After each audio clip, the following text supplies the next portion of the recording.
when Brekete came on Justice for Mohbad, I'm talking about the radio and TV program show headed by a man who is gallant, a man who has lent his voice, in fact, giving it to justice. This man came on board. In fact, he did marvelously. In fact, when he came on it, people felt that warm, and people had hope. They felt something was going to happen. Mohbad's father was invited. He was encouraged, and people applauded it. How did this come about? Well, certain people pressed certain buttons that brought about the invitation of Mohbad's father. They facilitated it. That's the point. Now, what happened in between? On TV, Brekete said it was going to happen. It was going to be of assistance to the happenings around Mohbad's demise. He went physically to where Mohbad hailed from, and he said he was going to take care of the paternity test / autopsy and all of that. He said it on live program. He said he doesn't need anyone to support him. He will do it himself. Well, I looked at Mohbad's father's body composure that day, and I was trying to profile it. Like, was he dejected? Was he kind of like expecting that the man is going to give them the money? Like, I'm going to give you people the money, 20 million, take, go and do it. Was that what he was expecting? I looked at his body language. He dropped his head. I wanted to understand, did he drop his head like, oh God, you've been so kind to me? Or did he drop his head like, I thought this man is going to give us the money? That is what me and Grexy were talking before we got here, that the guy has money to drop. Well, did Mohbad's father go back to Abuja to meet with Brekete? What was it that he said that happened? That, oh, yes, we wanted or we did, but at that time, the man was not feeling fine. So because of that, we could not proceed. It will appear and then look horrible for us to now begin to request for him to continue with what he promised. They gave one kind of a reason why, I don't want to say excuses, why they didn't proceed. But then, what happened next? What did Brekete discover? What exactly is this thing? You will be shocked.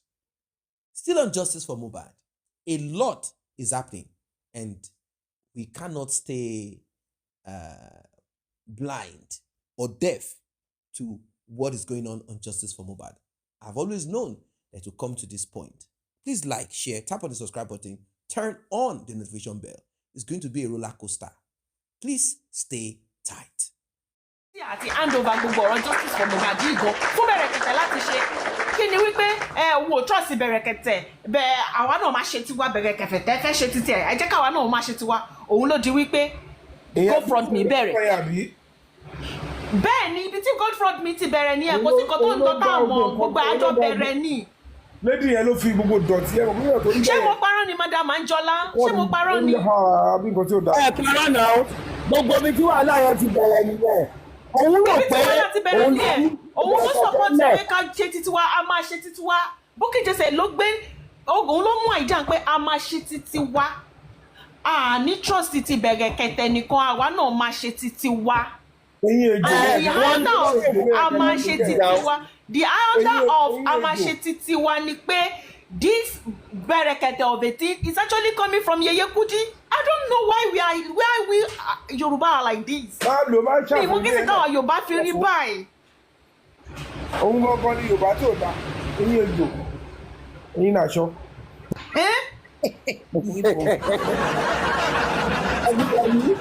Ẹ̀yin gan ọmọ brákàsì sí. Ọjọ́ tó ti lọ tí Bẹ̀rẹ̀kẹ̀tẹ̀ ti sọ. Ẹ máa gbọ́ ọjọ́ tó ti lọ ṣẹ́rí. Break the silence. Ṣẹ́rí ibi tá a bá wà wá dé.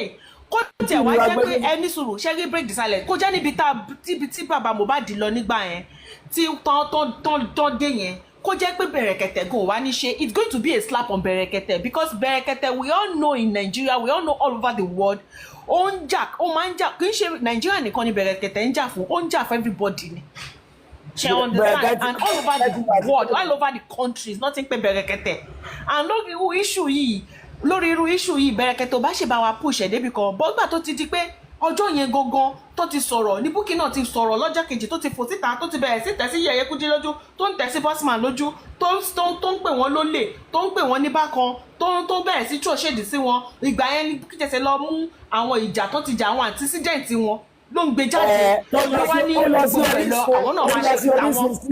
ó sọ pé wọ́n lọ skindles àti lacarias. sókè la bá débẹ̀ ẹjọ́ ṣé Yẹ̀yẹ́ Kúdí ṣẹ ni Yẹ̀yẹ́ Kúdí ò ṣe náà gba yín lèmi tí dislike sister Bukky o èmi like ẹ o. gbọ́ ìtọ́sọ lẹ́nu gọ́mẹ̀ntà tí Cctv sọ tọ́ ní pé wọ́n ti ń retí pé kí màmá Yẹ̀yẹ́ Kúdí wá Nàìjíríà kan arrest ẹ̀ wípé gbogbo evidence owó ẹ̀yẹn wọ́n lè gbà sílẹ̀ Cctv sọ pé can you imagine burúkú báyìí di ọmọ làkejì.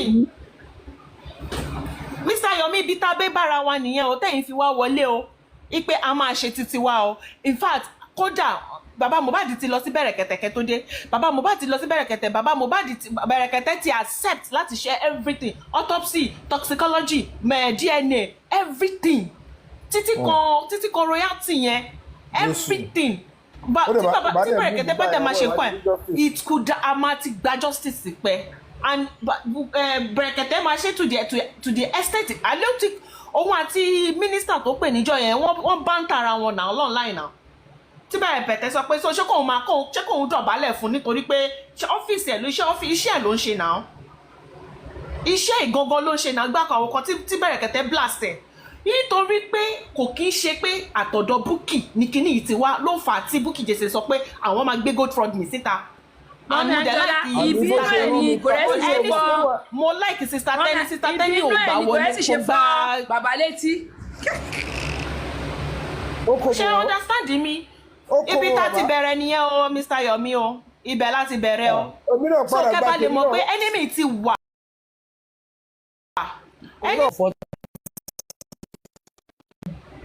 Enmity ti wà ó ti àwa ṣe pé dáadáa. And she insulted me publicly. Bóyá ó sọ fún ntí Yomi ò fi wá sí page ẹ̀ mọ́ ni pé you insulted him publicly. Apologize to him kárí máa bá lọ. Ẹ jẹ́ kí n sọ kọ́kọ́ fún Mr. Yomi ẹni sùúrù ṣẹ́gi ẹ wò ẹni sùúrù ìgbà tí Bíọ́dún làwọn sọ fún yín pé kẹ má bá wọn bú ọba o kẹ má ṣe kinní kan tẹ́yìn náà wá lọ bá Yèyé tẹ́yìn náà wá sọ pé Yèyé kọ́ báyìí ni mo máa gbọ́ tí Yèyé sọ fún yín pé ọ̀rẹ́ lòun ta ló sọ fún yín bẹ́ẹ̀. àní ìgbà tí Yèyé Kúdí tó sọ fún mi pé tí Bíọ́dún sọ pé ṣé mo mọ̀ pé Yèyé Kúdí yẹn ó lọ sí ọ̀dọ̀ Elégùṣì yẹn ìgbà tó lọ Nàìjíríà wípé òun dẹ̀ lè ní wà ní page yẹn Yèyé Kúdí yẹn ló wá sọ fún mi pé àwọn ò mọ̀ pa kò sí evidence kan pọ̀ bá ṣì kankan wípé wọ́n kàn parọ́ mọ́ báyìí nípa àwọn òdẹ̀ any reason láti attack ọba pé ìyàwó ẹ̀ làwọn jẹ́ fan ẹ̀ pé so àwọn dẹ̀ lọ palace yẹn she just said it like kò sí kan tó wà implicating and there was no evidence against the ọba involvement that can disregard it pé so we are fighting for justice and we will get justice for what took Mohbad's life and I believe that but she could not acknowledge the fact that the moment she started insulting me mọ̀ pé Bukky yẹn ló bá wí èmi ò mọ̀ kàn ń jà ń gbà yẹn mi ò tiẹ̀ mọ̀ kàn táwọn ọ̀run ògbẹ́bọ ni wọ́n ń lo Bukky Bíọ́dún làwa yìí náà ló ná ṣẹ́ yẹn. Mr. Yomi tó bá yẹ pé mi ní access sí yín gbà yẹn ni èmi á ti sọ fún yín pé ó ṣe lè ní jàre wàhálà ẹni sùúrù ká ní mo ní access sí yín ni mo mọ gbogbo game tó ná gbà yẹn. ó lágídí ọkọ kí ló ń fi access kí ló ń fi access kí ló lára mi. ẹni sùúrù. àní mo ti ní ṣẹ́rí access ni kò gbà. ẹ jẹ́ kí n sọ̀rọ̀ mi ti tẹ̀ nígbà mo gbọ́. ṣẹ́rí kété tí Yèyé Kúdí ti ṣàlàyé pé. Ó ti dàrú. Fúnmi ti dàrú. Ṣé kété? Wàhálà Fúnmi ti fọ́. Oh my God. Ó kọ̀ọ̀rọ̀ rí pé access kékeré báyìí ó ti dàrú. Ọ̀rọ̀ ti kúrò ní bírèèlì ẹ̀ yéé. Ó ti gẹ̀. Madam Angela ẹ bá mi mute Mr. Yomi, ẹ bá mute Mr. Yomi, ẹ bá mi mute wọn. Ṣẹ́rí kété tí mi ìyá Dublin tó ti lè sọ fún yín yẹn pé báyìí ni òun láìkí fáìní ìyàwó Elégùṣì lòun gbá kan àwọn kan yẹn.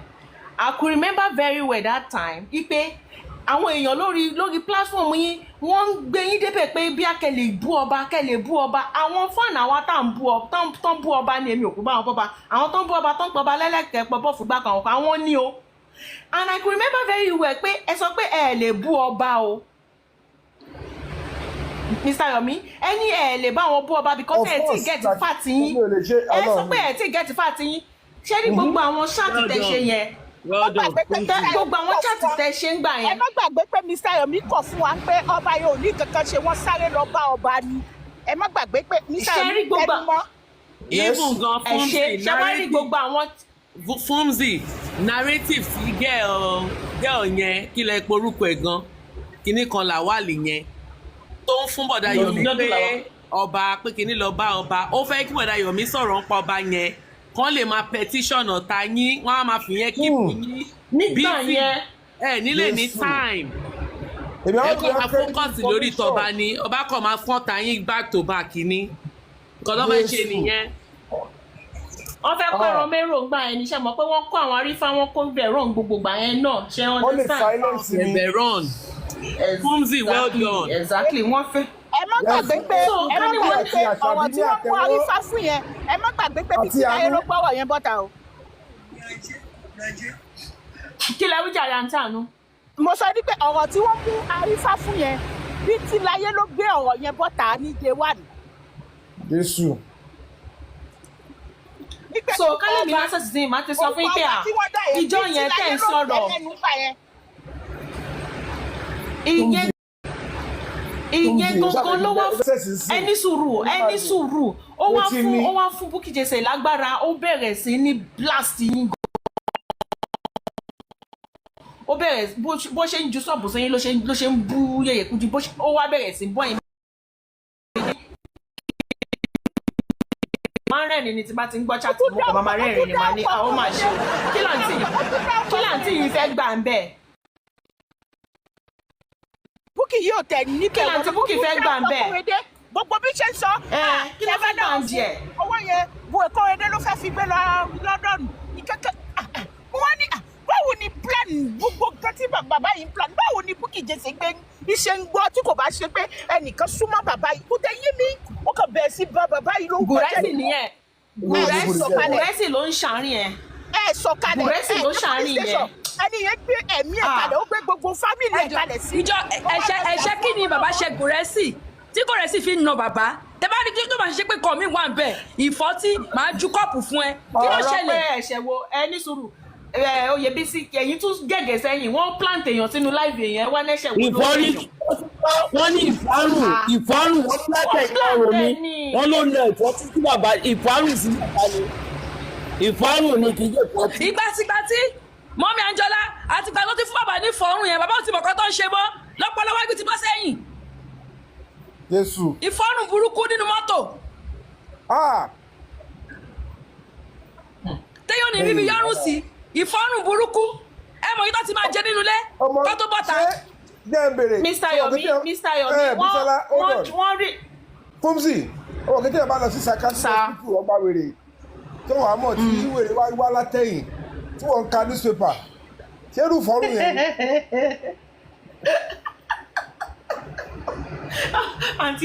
àǹtí Yébísí ẹ̀yin lè jẹ́ dáwọn lóhùn. báyìí ẹ bá lọ sí ọlọsọgbà wèrè tó lọ kàdé. irú fọ́ọ̀rùn yẹn ni àwọn fọ́ọ̀rùn tó jẹ́ pé Mr. Yomi àwọn fọ́ọ̀rùn tó jẹ́ pé òyìn máa kọ́yàn lójú kan yọ̀dẹ̀ ní mọ̀kàn tó ń ṣe mọ́ àti pé ẹ̀rọ bá ti lose control náà àti pé ẹ̀rọ ti lose control ọmọkàn tó ń ṣe mọ́ náà. mo gí mo fẹ́ yìí tẹwà lórí péjì. jẹ́ ẹ̀yin mọ́ àánú bàbá ṣe mí o Ọlọ́run bá mi dúró tì yín o ṣé àwọn ìyàtọ̀ ti máa jẹ nínú ilé ni ṣé àwọn ìfọ́tò tó ti máa jẹ nínú ilé kọ́ ló jẹ ti gbangba torí kéèyàn tó lè jẹ ìyà ní gbangba ó ti jẹ ìyà nínú ilé.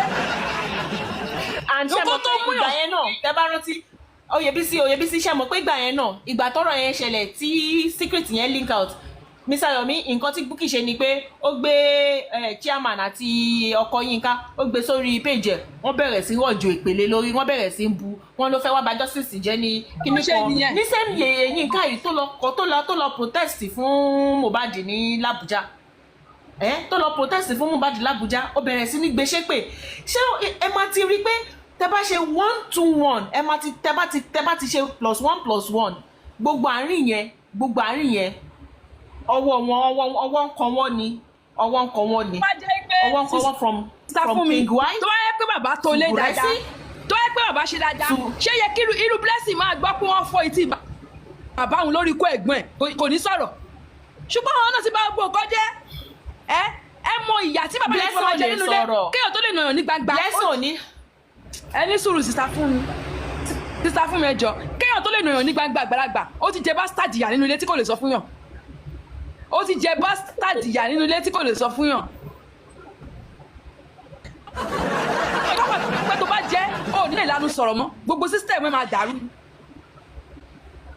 kí ló dé torí àwọn báyọ̀ wá ikú tó pọ̀ ọmọ ẹ̀ kó dẹ̀ máa jẹ̀fọ́ tí ìfọ́rùn káwa ní máa ju glass cup fún ẹ̀ ń bẹ̀ ṣé kò rẹ̀ sì ju bàbá lọ mi ò understand tó bá tiẹ̀ jù wọ́n lọ àwọn sì lọ gẹ̀ torí àwọn lọ gbéṣẹ́ fún alágbàro kò lè gígùn alágbàro lè ga jẹun tó ń oko lọ àbálọ́ ṣe ń pòwe yẹn ẹ wá sọ bàbá jẹ́ fífọ́ tí gbà mú ẹ̀dá system wọn rú etí ẹ̀dá ọgbẹ́ tí ọ̀tún ẹgbẹ́ sọ́ọ̀sì etí òsì ẹgbẹ́ sọ́ọ̀tún ẹbẹ̀ sí náà bàbá orí kí ló ṣẹlẹ̀ ẹjẹ ń pààyàn lẹ́rìn kan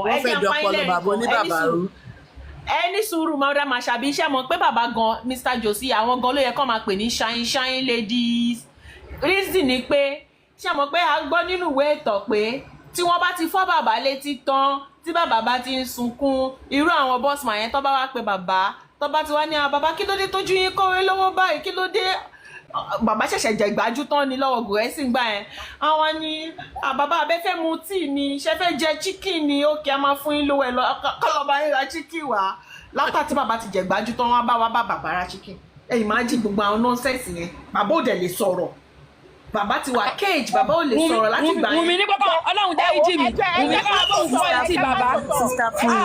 bàbá gangan Mr. Joseph Alaba bàbá ó ní lọ́wọ́. gbàgbájú kò jẹ chicken ni. Mr. Joseph Alaba gbàgbájú kò jẹ chicken ni bàbá gangan ní chai bọ̀bọ̀. àwọn ni bàbá Mohbad ní chai bọ̀bọ̀.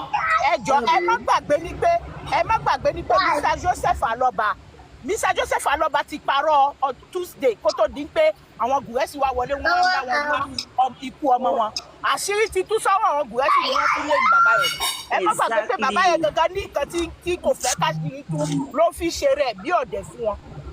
ó ní kankan tó ń hold against bàbá yẹn òun ló fi ń pin máa yẹn dá. ó ní kankan tí wọ́n ń lò against bàbá yẹn tó jẹ́ pé ìyẹn ni wọ́n lò wọ́n fi ṣe bí ẹni pé wọ́n dáàbò bo bàbá yẹn fi ṣe bí ọ̀dẹ̀ fún wọn. Mr. Joseph Alaba òkú wọn ní láti lẹ̀ wá. Mr. Yomi ṣẹ́rí nǹkan tẹ́ni yìí sọ yìí mo ti fẹ́ sọ tipẹ́ ṣẹ́rí nǹkan tẹ́ni yìí sọ yìí kò ju ọ́ ti mọ̀ wípé bàbá ti wà handicap kò dẹ̀ sí nǹkan méjì pé fídíò tẹ fẹ́ list yìí lọ́ra fídíò tẹ fẹ́ lift yìí àṣírí bàbá máa tú àṣírí ìyá Mohbad máa tú àṣírí ọjọ́ tí mo máa àwọn nǹkan yẹn plenty things plenty kùjẹkùjẹ tí ò yẹ ká tiẹ̀ bá ní sàkánì bàbá tí bàbá ti lọ already tó ti already lọ ṣubú sínú ẹ̀ yẹn ó pẹ̀lú àwọn nǹkan tó jẹ́ pé wọ́n fi mú bàbá tó fi káwọ́ bàbá náà sẹ́yìn tó fi fún bàbá ń gbájú tó máa fún bàbá ń gbájú tán tó máa sọ chicken sí bàbá ẹ wá ní kí n bá pe bàbá chai ladies. kò lọ́wọ́ nọ́ọ̀sì ẹ̀. so a lot of secrets. wọ́n sọ yí pé bàbá gan ti fẹ́ jẹ́wọ́ ní Àbújá gan. ipò sọ pé bàbá ti sọ̀rọ̀ lọ pé àárọ̀ lọ pé òun pọ́nmọ òun kú ìyẹn jọ Monday Blessing ló pé òun kó ló di pé gòrẹ́sì ni pé ti bá ju kọ́ọ̀pù fún yín bẹ́ẹ̀. bàbá yẹn ò lọ́wọ́ nọ́ọ̀sì rárá torí bàbá mọ̀ pé nọ́ọ̀sì yẹn fake ni kò sí ọ̀kan bẹ́ẹ̀. gòrẹ́sì ni pé ti bá ju kọ́ọ̀pù fún yín ẹnu yín máa wọ́ sẹ́gbẹ̀ẹ́ ó dẹ̀ mọ̀ pé ọmọ àrí Blessing bẹ́ẹ̀ ṣé Blessing ò pé ni ṣé and then Bukky gangan ti sọ pé bàbá ti jẹ́ Blessing ló pe bàbá ó ní bàbá Mohbad ti kú ẹ̀ka sára lọ́jọ́ Monday so gbogbo àwọn ọmọ yẹn ó pẹ̀lú nǹkan tó jẹ́ wípé wọ́n rí bí evidence against bàbá. gbàgbé pé Bukky ló jẹ́ ẹ má gbàgbé pé Bukky ló jẹ́ ká mọ̀ ń pé Blessing ló pe bàbá ní àkọ́kọ́ bàbá gan ò fẹ́ jẹ́wọ́ bàbá ọ̀rọ̀ yẹn sẹ́ńtímẹ́tà àánú ipa ọmọ yẹn ló ṣàánú ní public fi bá wọn dá sí gbàtí bàbá rí pé public bá wọn dá sí bàbá wa mọ bó ṣe fẹ́ ṣe gbà ó kúkú wá sí side public tó kó mọ̀ pé owó fẹ́ jáde ńbẹ̀ wẹ́ẹ́ ní gbogbo ọkọ̀ lo sentiment wa lásán. bàbá Mohbad dáàdi Blessing dáàdi àdúrà mo ń bẹ̀ nítorí Ọlọ́run ọba ni ẹ bọ́ síta á ti gbà á ti dáríjì yín lẹ́gbẹ̀ẹ́ kan ẹ wá bá àwa tó jẹ́ pé adúró tì yín. Bísọ́lá ọbìnrin mo fún àtẹ̀wọ́dí ẹlẹ́nu àánú mo fẹ́ ká máa jẹ́ ká objective èmi ò rò bí wọ́n ti sọ̀rọ̀ bó fẹ́ dáwó àbí kankan kí bàbá yẹn tó wá dúró sẹ́yìn public o. àwọn yẹn ti fún bàbá lówó láti dé wá lò ìgbà tí àwọn yẹn ti rí bí tí bàbá yẹn ti kú ṣẹ ẹ rí bí tí bàbá yẹn tó wà ṣe wà níta ìjọ dé wà níta ti rí ni tó sunkún yẹn ìjọ tó sunkún yẹn àwọn yẹn ti fún bàbá yẹn lówó. hold on ẹ má jà tọra wa tí mi bá tiẹ̀ bá ń ṣe àjọ bẹ̀rẹ̀ justice of Mohbad ni we are all monitoring everything àti bẹ̀rẹ̀ pẹ̀pẹ̀ everybody was condemning the baba because the first narrative against any member of the family ẹni tó kọ́ wọ́n ní bàbá yẹn fẹ́ sin ọmọ yẹn lóru bàbá yẹn ó ti yẹ yín wọ́n wá bẹ̀rẹ̀ sí lo fídíò tí bàbá sọ pé òbí lè ń ṣe rí o kò sí nǹkan kan o and people were already castigating bàbá pé bàbá yẹn lọ ní o ó fẹ́ sin ọmọ yẹn ní ó fẹ́ fi ṣe bí fọ́kọ́ tí orí everybody lọ and while people were pursuing Naira Marley Sam Larry wọ́n yẹn kàtó alarm kàtó yìí àti bẹ̀rẹ̀ pẹpẹ gan kò sẹ́ni tó mọ̀ nǹkan tó jẹ́ prime boy àmọ́ bóyá nọ́ọ̀sì tiẹ̀ wà involved everybody were only pushing the narrative gbogbo fídíò Sam Larry everybody kàn sọ àti gbogbo ibi tó sọ pé tí nǹkan bá ṣe òun kọ́ mú Naira Marley gbogbo ibi tó jù lọ nìyẹn kò sẹ́nibọ̀dì tó mọ at what point tí bàbá fi bẹ̀rẹ̀ I want justice for my son bọ̀bọ̀ kò ṣe pé lẹ́sẹ̀kẹsẹ̀ láti bẹ̀rẹ̀ pẹ̀pẹ̀ bàbá ni àwọn èèyàn kọ̀dà àwọn obìnrin everybody pé bàbá yẹn olú bàbá wo lélẹ̀ tó fẹ́ sọmọ ẹ̀ lóru tó tọ́ àárọ̀ kùtùkùtù ó ṣe everybody was condemning so wọ́n ti fún bàbá ní nǹkan kan gbà yẹn bàbá yẹn kọ̀ wò pé níbo ni gbogbo eléyìí ti ṣẹlẹ̀ báwo ló ń ṣe fẹ́ ṣe kí he now came and start speaking pàtó ni pé wọ́n ti bẹ̀rẹ̀ full justice tàbí ṣe protest báyìí pa bàbá wà pẹ̀lú public but it wasn't prominent wòmí yẹn. ní ìgbà kan tẹ́sọ̀ yẹn lọ́dọ̀ ọ̀títẹ́ni tó bá wù yẹn jẹ́ ká tún pé ọ̀títẹ́ni sọ ni pé òun pé bàbá òun bá bàbá sọ̀rọ̀ bàbá sọ pé ọlọ́run ló fóun ọlọ́run ló gbà bàbá ti gba kámú tẹ́lẹ̀tẹ́lẹ̀. fídíò yẹn wà ń ta fídíò yẹn náà wà ń ta sẹ́ẹ̀. bàbá ti gba kámú tẹ́lẹ̀tẹ́lẹ̀ pàtó wá ní pé owó jáde bẹ̀ lórí pé àwọn ọbẹ̀ yìí dùn gan o. ẹ ti gẹ́tì mi èmi sọ pé ńgbà yẹn kò sí ọ̀rọ̀ GoFundMe kò sí owó kò sí nǹkan kan gbà yẹn.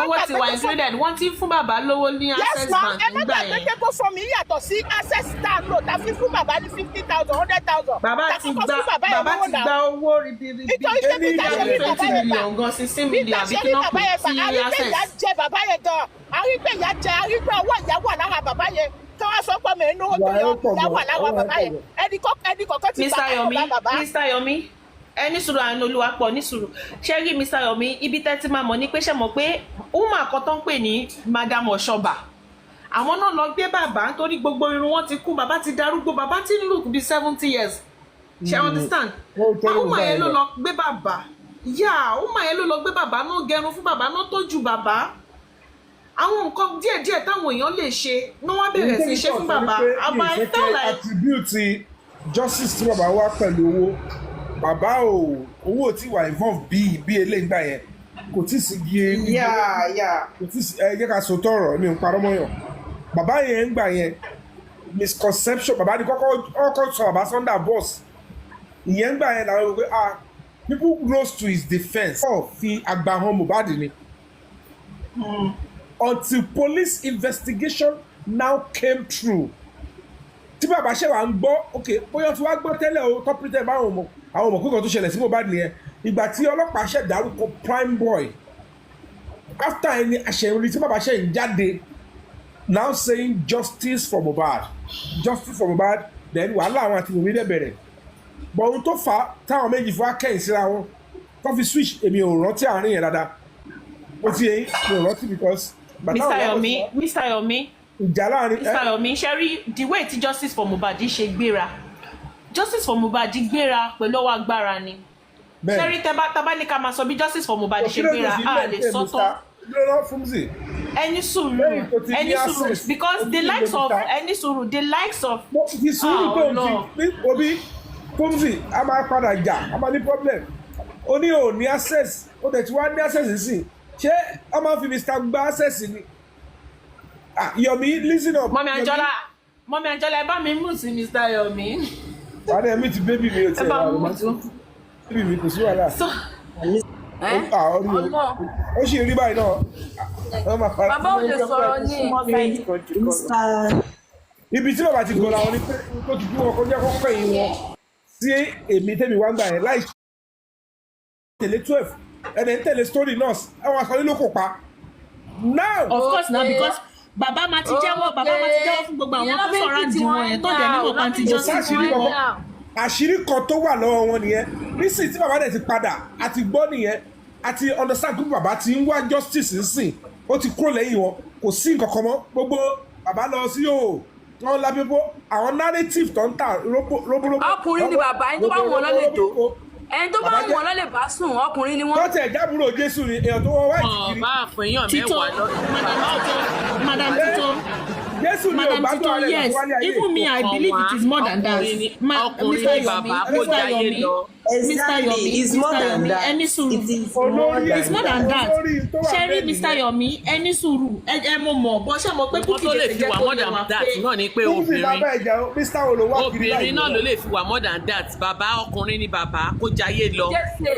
ló lè ẹ̀bùn bàbá ń sìn tó bá pẹ́ lóòótọ́ ló ń wá justice fún bàbá o Bukky ibi tó bá wà fún wa gbọ́ báyìí wọ́n lè ẹ̀bùn bàbá yìí báyìí. ẹni sùúrù Laura thank you for following it is more than that ẹ jẹ́ kí n sọ báyìí Mr. Yomi ẹ jẹ́ kí n sọ báyìí pé it's more than that in the sense pé ṣé mo pé kó tó di àwọn gbogbo àwọn family Mohbad náà ń sọ síta pé àwọn ti mọ̀ pé Mohbad máa kú a lot of àwọn games kan tó jẹ́ wípé ó sì ṣókùnkùn sáwà somehow tó jẹ́ pé ó ti máa wà in the limelight irú gbogbo àwọn dàwọ́ṣà yẹn ó ti máa mọ̀ ń pa ẹ̀ àwọn àdúrà náà máa ti mọ̀ ń pa ẹ̀ wọ́n dẹ̀ ti máa stylishly sọ fáwọn family wọn pé báyìí ni nǹkan tí Mohbad ti ṣe kọ̀kọ̀ báyìí tí bàbá Mohbad gbogbo already dẹ̀ ti mọ̀ ẹ máa gbọ́ mi so the likes of àwọn nǹkan tí Blessing gangan láfítà tí ó tún sọ pé bàbá Mohbad ti kó ẹ̀ka sára ó tún wá sọ àwọn kọ́kọ́ fún bàbá Mohbad tó jẹ́ pé bóyá somehow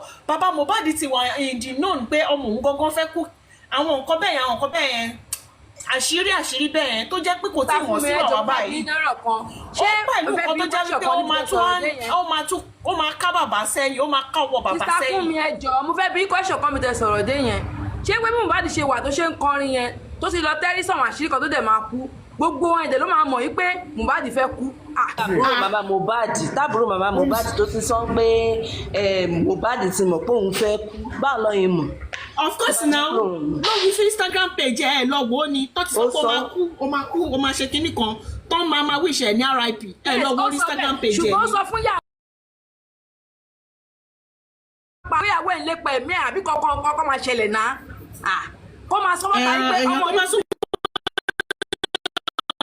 náà máa gbéṣẹ́ èèyàn fún èèyàn tó bá súnmọ́ èèyàn náà máa gbéṣẹ́ èèyàn sísá fún mi ó lè máa sọ wípé ọmọ yìí bí mo ṣe rí yìí ó sọ fáwọn àǹtí ẹ̀ ọmọ yìí ìgbésẹ̀ tí mo rí tó ń gbé yìí ó lè pa mí o ìgbésẹ̀ tí mo rí tó ọmọ yìí gbé tí understand kò ṣe kó máa wà ní ẹgbẹ́ kan ló máa ní pé òun fẹ́ kú. first time fẹ́ bèrè lélẹ̀ Fumzi Gold.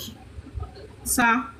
mo ò lè fẹ́ kó parọ́ fún mi pé tí wọ́n bá fẹ́ rún ẹ ló máa sọ pé ẹni sùúrù kan tó wọlé ni torí ẹni sùúrù ẹ̀yẹ jẹ́wọ́ fún mi kí lè mọ̀ value ẹni sùúrù yẹn. pé kí ni ẹ tútù béèrè. pé tó bá fẹ́ wọlé torí pé ẹni yẹn fẹ́ kó rọ́ọ̀fù wọlé ó fẹ́ kó rọ́ọ̀fù wọlé bó ṣe máa ń bá ẹni sùúrù ẹ̀jẹ̀ kì í bọ́ fúnra mi ẹni sùúrù ẹni sùúrù ẹjẹ kì í bọ máa gàdí ẹni sùúrù ẹni sùúrù yẹn ti wúlò nìyẹn o obìnrin bá ń gáàdì ọkùnrin báyìí pé àní ẹni sùúrù jẹ́ ìṣe kan tí máa ṣe kíá ó yẹ ẹni sùúrù èmi máa gbàṣẹ ó yẹ jẹ́ ń bọ ẹni tẹ́mi rí bẹ́ẹ̀ nìyẹn o. ẹni sùúrù ló ti mọ ọ̀rẹ́ mi lára ó mọ ọ̀rẹ́ mi lára gidi kan ẹni sùúrù ẹ. ṣébi tó ti wá ní. ó dàbí ibi tó ti bẹ̀rẹ̀ nìyẹn bí tá ti originate ẹ̀ wá ní. mo ti mọ nǹkan tí wọ́n máa ẹ̀ndí ọ̀bá ọ̀rẹ́ tó bá ti sọ mí ní sùúrù. Common line of Jesus ni line of thought. Ẹ bá mi mute Mr. Yomi. wọ́n máa mú. èyí tó bá jẹ́yàn tó láti penetrate irú bàbá Mohbad surround him with people that can always suppress him and have something 1 or 2 things against him tó jẹ́ pé tó bá ti fẹ́ raise ani ṣé o rántí pé money and that is why he became a subject. I understand they pay everything they say you have to follow, you have to succumb, and because he himself also and that is what politicians they use against Nigerians tó jẹ́ pé wọ́n mọ̀ pé tó bá ti di ọ̀rọ̀ for survival everybody máa ń jà torí ẹ̀ ní ló jẹ́ kémi kọ́kọ́ jà lórí mi náà before thinking about any other person. That is what happens most of the time, and that is why you see that but táwọn èèyàn bá ti ní we are suffering we are ṣe kíní kan wo let 2020 kíní kan come wo we will not vote tó bá dẹ̀ ti dìgbà àwọn politician wá yín mú tó bá ti dìgbà yẹn tó bá ti tip àwọn èèyàn àbí wọ́n ra agolo ráìsì wọ́n fáwọn kan some people will always go behind, they will be bought àwọn kan wà bẹ́ẹ̀ tó jẹ́ pé you can buy them, they have price. So, and I want to believe that that is what is happening in this justice for Mohbad. The way I'm saying is like àwọn kan wà tó yẹ pé àwọn long báwo la ṣe ń sọ long dish out instructions. So yeah, you go there, you do this, you do that. I want to believe that tó bá tẹ̀ jẹ́ pé there is always an iota of truth ní ẹ̀mọ̀ orúkọ bẹ́ẹ̀ yẹn. Nígbà yẹn níbẹ̀rẹ̀ pẹ̀pẹ̀ ẹ bá rí nígbà tí kinní yẹn ṣẹlẹ̀ many people rose up pé wọ́n fẹ́ kẹsẹ̀ bọ kinní but when they saw some things and some people were even bought everybody ya padà wọ́n ya retreat wọ́n ya ẹlòmíì ya padà. I understand àwọn tó lè fowó ra àwọn tó lè fowó jí àwọn tó lè fi tó lè on position and I still want to believe that they are still undercover. Tito tẹ bá rántí dáadáa gan even the likes of very dark man ṣe mọ̀ pé ó sọ díẹ̀ ọgbẹ́ni dákẹ́. He was interested in the case. Very interested. Ìgbà tó yá ó withdraw. A lot of people like that. Ó lọ sẹ́kọ̀ọ́. Ó lọ sí máa mọ̀ fún ọ̀rọ̀ kíní yìí. Ó ti lọ sọ́dọ̀ àwọn ìgbèbíjò. Ó ti lọ ọ̀dọ̀ àwọn money na water tó padà dé báyìí ló bá parí. Kíní yìí ó deep. So now ká bẹ̀rẹ̀ sí treat ẹ̀ as if pé that they are still on people undercover tó jẹ́ pé they will be like friends but they know whether they are just penetrating and in the long run to dabaru things in you. So we need to put that in mind. And Olóhàdé Mr. Yomi Olóhàfin like I said, God, for you to have been able to get to this stage, it is not your power, it is God that has been helping you, and because he saw the sincerity of your heart and he saw that you had good intention when you came in.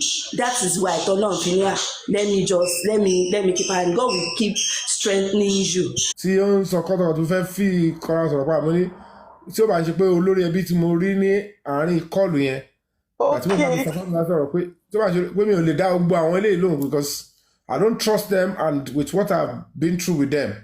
Ṣé àwọn gbogbo àti gbogbo yẹn tó kàn parọ́ Yomi is a thief adikọ́ àṣàkàtà pọ̀kọ̀ bẹ́ẹ̀ kí ni gbogbo rọ́dọ̀rọ̀dọ̀. Meanwhile they've threatened me with how about drag me because wọ́n realize pé mo ò fẹ́ fún wọn ní information mọ́ mi ìdẹ̀wá sórí péjì Yéyékúdí mọ́. So a lot of people tọ́ ni pé wọ́n bẹ̀rẹ̀ pẹ̀lú parọ́ pé Yomi parọ́ ó lè ní wọ́n rò bóyá lóòótọ́ ni ohun tó ń sọ pẹ̀lú ọ̀rọ̀ owó tó ń sọ yẹn wọ́n mọ̀ pé wọ́n kàn ń ṣàǹjọ pé ẹjẹ́ àṣà máa show receipt ẹjẹ́ máa show ṣáàtì pé Yomi bá kíní kan sọ̀rọ̀ and people all of you are so funny tábà ti gbé ṣáàtì báyìí tó pé yé òótọ́ ló ń sọ ti ẹ̀fẹ̀ mọ báwo ló ṣe débẹ̀. What are the things that people can do privately? Kì í ṣe gbogbo wa kú Yomi kì í ṣe gbogbo wa. Generally so we were falling for them and that's gimmicks. So Benny, so olórí ẹbí was there because one of them pay me.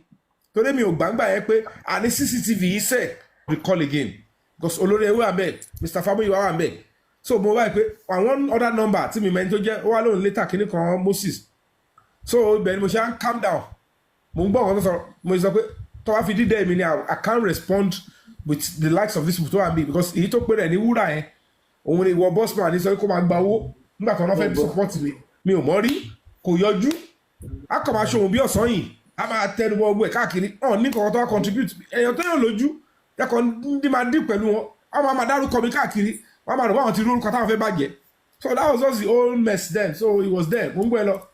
Okay, because ó yà mí lẹ́nu tó kí mi ò tiẹ̀ gbọ́ lánàá bí olórí ẹbí wà nù kọlù yẹn rárá. ó wà bẹ́ẹ̀ ó wà bẹ́ẹ̀. èmi kò mọ̀ pé olórí ẹbí wà ní kọ́ yẹn. àti wọ́n yẹ tẹ́yẹ sọ́ọ̀sì pẹ̀lú tí mo yẹ gbọ́ ń bẹ̀ yẹn mo tiẹ̀ ní lò ní ojú gbogbo àwọn olórí ẹbí wà nù kọlù yẹn. ó wà bẹ́ẹ̀ àbí táyé kì í ó tún wá play sọ ni. pé òyò gàdí wá fún ọmọ rà pé olórí ẹbí náà jọ pín owó ni ẹ̀sọ́ understand olórí òun àtàwọn àtolórí ẹbí jọ pín owó ni tó ti ń fún ẹni lẹ́ni lépè ní abẹ àwọn táwọn jọ ń pín owó. àwọn pípù yìí ọlọ́run wọ́n kàn ń àwọn fi táwọn jọ ń pín owó. Mo láti rí àwọn tó ń ṣiṣẹ́ yìí. problem gan ni pé yín táwọn gangan ń ṣe náà máa fi ń lọ́yàn yín táwọn ń ṣe yes na yín táwọn gangan ń ṣe náà máa fi ń lọ́yàn àwọn tó ìpépéré pé problem gan àwọn ni tó nìyẹn. wọ́n ti rí ẹ fúnra àwọn yẹn lọ́dẹ̀ ẹ wọ jẹ́ ká kọ́ lórí ọ̀rọ̀ àwọn ẹ̀dá tí ẹ mọ olórí ṣé Múyìwá àti Joseph Aloba nìkan lè rò wọ́n ná wá 70 million ni ṣé bí gbogbo àwọn pípù yìí lọ́nà sanwó fún wọn san sálárì fún wọn ní every week náà fún gbogbo wọn lówó gbogbo àwọn kan fi àpò yẹn gbogbo wọn náà gbowó. I always give comment section pé ó wá sọ pé báwo ni Yomi wọn máa record gbàtí wọn ṣe conference kò bá pè à báwo ni ní record bá kẹ́kọ̀ọ́ sí record voice record yìí lẹ́sìn kí ni ẹni fẹ́ fi wọ ẹ. a ní mi ò tiẹ̀ mọ̀ pé ó yẹ kí n máa ṣe yẹn gbà yẹn ẹ bá máa dúpẹ́ lọ́wọ́ Ọlọ́run gbà yẹn Kid Boss tó jẹ́ pé ọmọ yẹn òun ló mọ bó ṣe ń lọ gbà yẹn tó ń fún mi ní sinmi gbẹ́rẹ́ pàkọ́ òun ló wá ní Mr. Yomi àwọn kan wà tẹ́ bá ti mọ̀ wọ́n dáadáa bíbú ẹ máa ní rẹ́kọ̀dù tẹ́ bá ń bá wọn sọ o because tó bá dọ̀la ń tẹ́ ẹ̀ sọ wọ́n máa padà wá sọ pé ẹ sọ so that when they want to say this you just bring her and say hey if not I would have missed even gbà tí Mr. Famuyiwa yẹn tó wá dẹ pápá fún mi pé kémi lọ sọ fún lọ́ọ̀yà tèmi òun rẹ́dà ti mówó lẹ̀ kí lọ́ọ̀yà tèmi lọ gba court order pé èlò ni lọ́ọ̀yà mi fẹ́ gbà mo wá ní mi ò ní ìdòwò I'm not interested pé ẹ jẹ́ kí lọ́ọ̀yà ìbẹ́ ní ẹ̀yin lẹ́ni legal team tí public dáwọ́ fún ẹ jẹ́ kó lọ ṣe náà mo ti sọ bí tí CCTV wà fún yín ẹ má wàá bẹ̀ mí pé kémi mú lọ́ọ̀yà mi wá èlò ló fẹ́ gbà I'm not interested I'm not after money or anything please Ọlọ́run ní pé mo bá wọn sọ́bẹ̀ mo wá rìkọ́dù yẹn náà nígbà tó máa rán kiri kan billion bó ṣe ká mi mọ́ platform kan nìyẹn so ọ̀rọ̀ owó tí Mr. Famuyiwa yẹn ti bẹ́ mi sọ yẹn ó ti lọ sọ fún wọn pé òun ti béèrè owó ọ̀ bóyá nǹkan tó ní kọ́ wá ṣe nìyẹn so wọ́n ti rò pé bóyá tó bá dárúkọ ọ̀rọ̀ owó wọ́n máa fi yẹn sọ káàkiri again. Mr. Yomi ọ̀tọ̀ ni tá à ń sọ lórí platform àti tẹ́ni lóòjọ́ yẹn náà tí Yomi Báyọ̀ bílíọ̀nù fi sáré wá. Welcome back. So, they talk about Mohbad's father's attitude and behavior. If there are certain blackmailers or was it set up? Mohbad's father, apart from presenting himself like, okay, I have a call on me, I'm a pastor, maybe, but he doesn't have a physical church, and I don't think he has members. He doesn't have flocks. I don't think he's a shepherd. He's a chorister, he's a choir, that's what he does. So, even though he presents himself like he's a pastor, though choristers are also evangelists, they evangelize, right? Singing. So this talk that there is something that is being held on Mohbad's father's head, it might be, but I think Mohbad's father will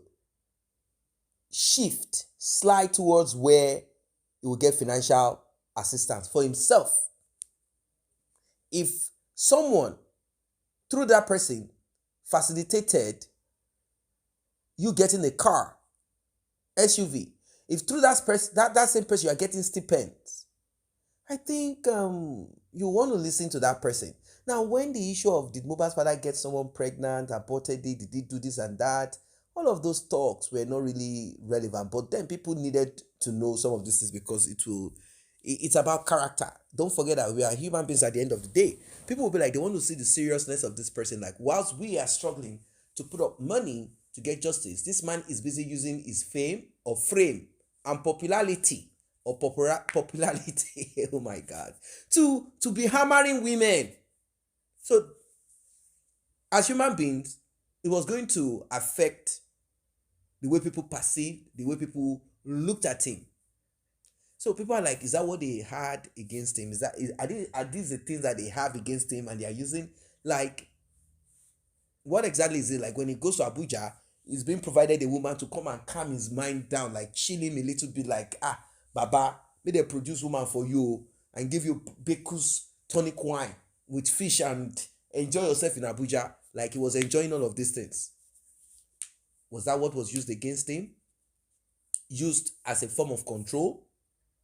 Now, if you heard what one of our guests is saying, that it seems there is someone somewhere, like a puppet master, orchestrating, running the show behind the scene, like someone doing the doings, packaging the packaging.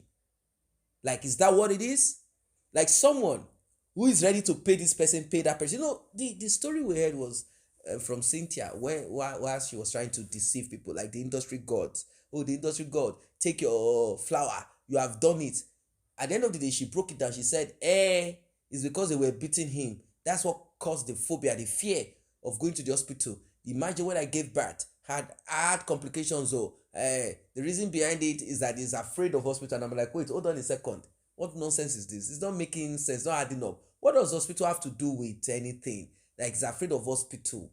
Like, I don't get it. Is it like something happened there at the hospital that they know everybody, they might do him something? Is that what it is? Like, he knew that certain things have been done to certain people.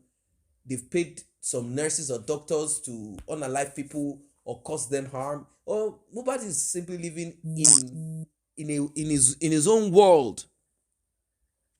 In his own world of psychosis, where he's neither here or there. Okay, he has a part of his mind that could help him package his lyrics. Sometimes he forgets, and it's just unstable. Like, a part of his brain is just not kind of, or is it juju here? Mother trying to gain the attention of son, and girlfriend trying to get. What exactly is this thing? What kind of world was he in? Oh, he knew he was going to RIP. At times, some people do. Sometimes, some people speak it into their life. They say it into their life. Some people, at times, they just don't know why they are saying certain things. And like, it's a warning to them, but they are not taking heed of it. It is so sad. It is so sad. So sad that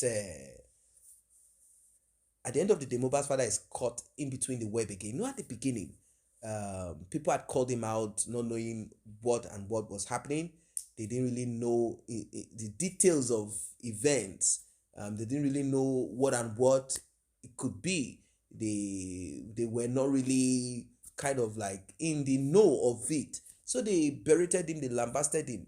Yes, there are certain things that can be like the man. There are certain things that people pointed out and say, hey man, you should have acted this way. But then you cannot, at times, you can't just, the IQ and the way people think and manage their life, it speaks volume. So they said he wasn't really seeking for justice for his son, that he was only interested in how to bury his son. And probably because he was angry, he was frustrated or whatever it is. But at the end of the day, that's the thing there. At the end of the day, what exactly is it that what happened later? That's what people want to know. Like, it's possible that you didn't have clarity about certain things, but what happened at the end of the day? Did he finally get caught up with mundane things, money? Like, okay, you know what? There's nothing we can do. There's nothing we want to do. It has happened. Shall we proceed in funding our life, in making ourselves comfortable. Was that what was it? Is that what eventually happened? So these are some of the questions that but now people are beginning to see again that maybe we not blame the man too much self. If it be say the man too was not really it wasn't really into this thing, but somehow certain people or persons, they felt that the way to manage this man is by getting him into a kind of trap or a situation that then they can now manipulate and then use it against him, and maybe he will not want his image to be. But it could be, and it might not be. My own thought is that the man realized that there are certain persons that could make his life soft, that they could bring funds into his life, they could bring donation into his life. He knew that these people can help him live a better life. So while he's chasing for justice, there are certain things that he is aware of, but as a human being, he will want to keep quiet about it and pretend and position himself in a certain way. Yeah. Because, he knows he can't bring his son back.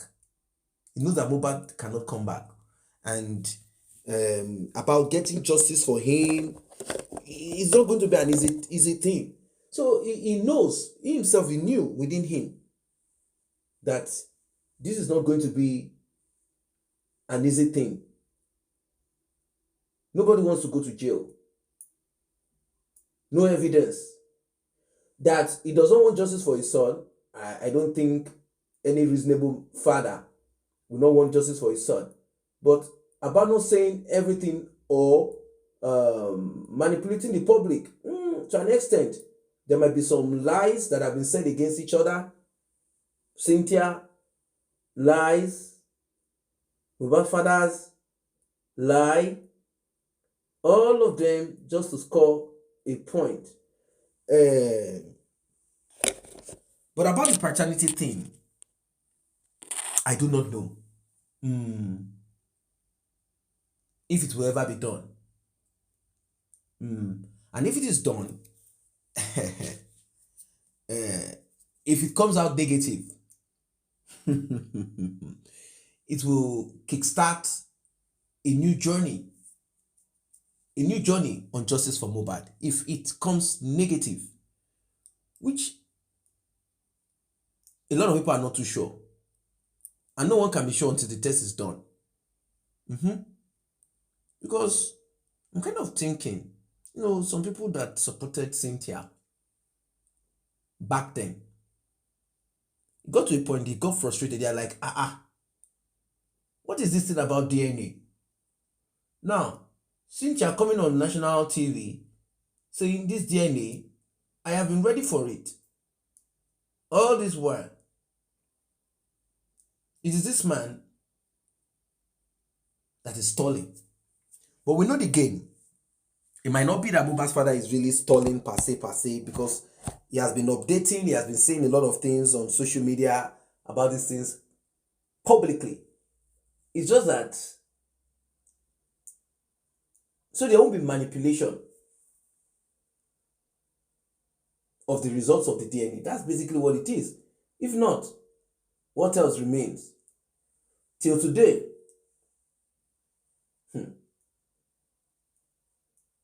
DNA has not been done. DNA has not been done.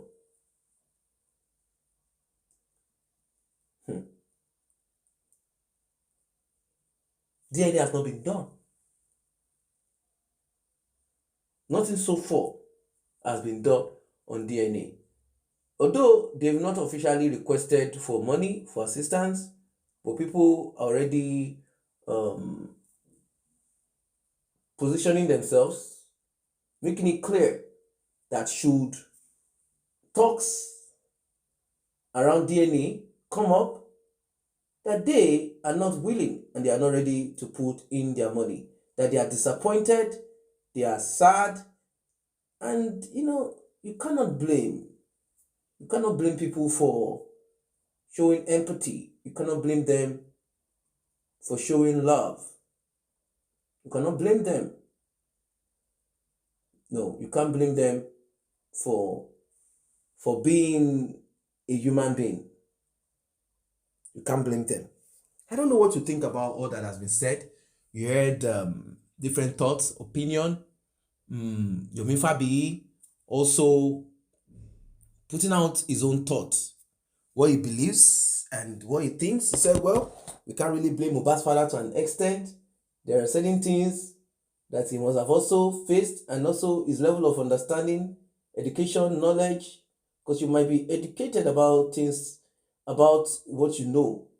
It's not like Mohbad's father is not educated. He's educated in what he does. He's a carpenter. It's a form of education.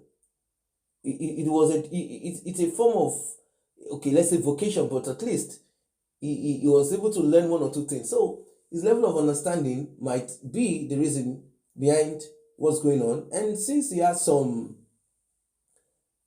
controllers, minders, people who told him, this is how you have to do. If you don't do like this, this is how it is going to be. And the man is like, I've been broke for too long. Why don't I just chill and make ends meet? I don't know what you think. Drop your comments. Drop your comment about this whole thing that you've heard. What do you think? Because what I've realized is this. Whenever there is this silence on justice for Mohbad, be sure that something will come up. Something definitely will come up that will shake the pillars of justice for Mohbad. That is what I've always observed. Something will come up. Who knows? Maybe somebody will try to scam us again, telling us stories of how he was present when Mohbad was put or brought. You begin to hear stories. We will see. Still on justice for Mohbad.